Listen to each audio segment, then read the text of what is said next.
So you don't need to wait till weekend or visit a party before you eat that party jollof rice. You can always make that at home, at the comfort of your home. Okay.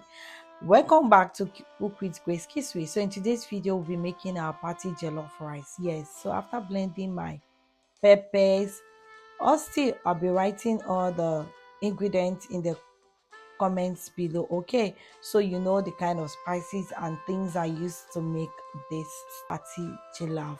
Okay, so if you're coming across this page for the first time, or today is your first time coming across this page, thank you for watching. And this is Cook with Grace Kiswe. Please don't forget to like, share and follow me if you love our recipe. And please also tell me where you are watching me from so that I could send you a big hug.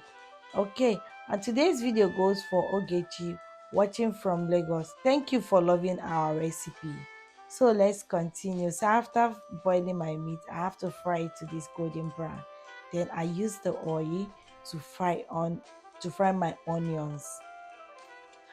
Allow my onions to stay for a while and I add my garlic and ginger paste, then fry, then use my tomato which I boiled already and add my tomato paste. Okay, and mix together, allow it fry.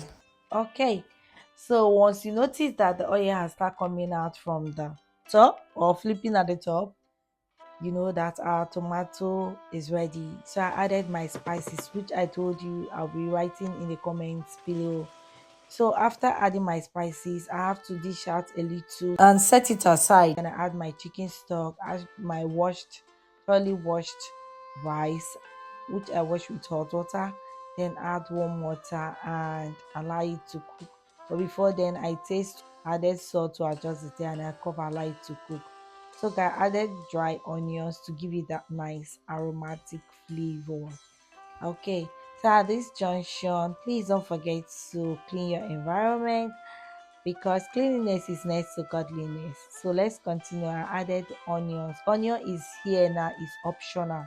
So if you are this type of person that don't like seeing onions in your meal, you don't need to add that. You can just add only your butter. And the reason for the butter is to give that jollof rice that shiny, glittering look.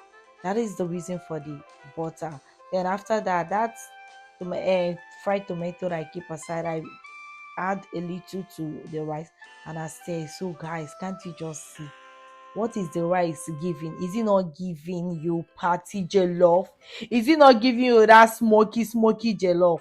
Then after that, I have to fry my plantain, pair it with the rice for the combination to go perfect, which is a perfect combination. So guys, how do you see the food? How do you see our party jollof? I hope you love it and you'll be trying it. I love you guys and see you guys in my next recipe. Mwah! Bye.